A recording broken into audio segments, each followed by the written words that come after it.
And the guest this week is Sheikh Halid Jasin. Assalamu alaikum. And First of all, thanks for being with us.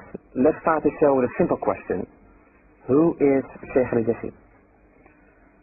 Sheikh Halid Jasin is an American citizen, Muslim by faith, and world traveler and international lecturer. Father of 13 children and grandfather of 37. 13 children? And 37 grandchildren. 37 grandchildren. If we look at your own time when you were a child, could you describe your childhood for us? Because you grew up in Brooklyn? Well, I think I had a very rich childhood. I have 9 siblings, and we grew up, I guess, in a very simple setting. We might say that we grew up poor but principled. I was born a Christian, so religion and Jesus Christ in particular was very much part of my life. So I think that becoming a Muslim was a natural progression for me. Yeah. You also said I felt rich during my childhood. Could you define that for us? What did you mean by rich? Well, I was born in 1946, so when I arrived at the higher part of my adolescence, this was the turbulent 60s, very controversial era, very trying time in American history. We had the background of civil rights with Malcolm X during that time, exactly. And Black Panthers. So therefore, I think that contributed a lot towards the development of my maturity. Yeah. There was a certain point in which you decided to convert to Islam. Could you tell us what made you convert? Abdullah, we who accept Islam and embrace Islam from another faith, we don't like to use the term convert. We like the word revert. Revert. Returning to Islam. Well, returning to our natural disposition. According to our belief that Almighty God created the human being with a natural inclination and disposition towards faith and belief and good conduct. The religious orientation that people adopt usually from their parents or from their culture or from their society or from the influences around them.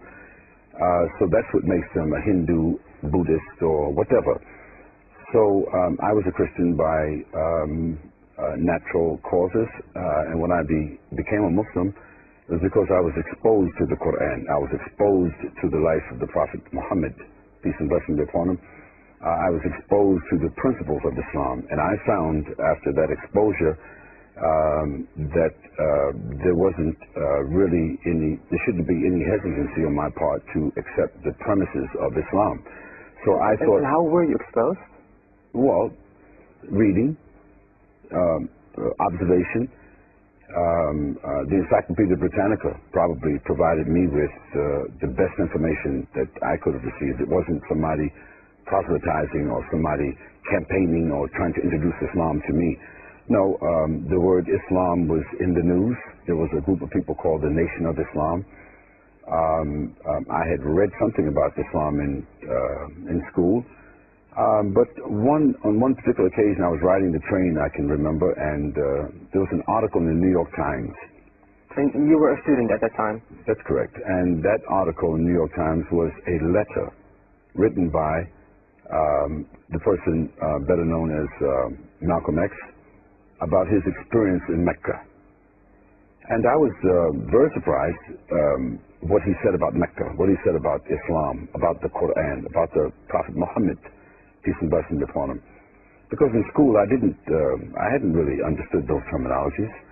So because this was an epiphany in his life when he went to Mecca, he thought himself to be a minister of the Nation of Islam. But when he went to Mecca, he found he didn't know anything about Islam.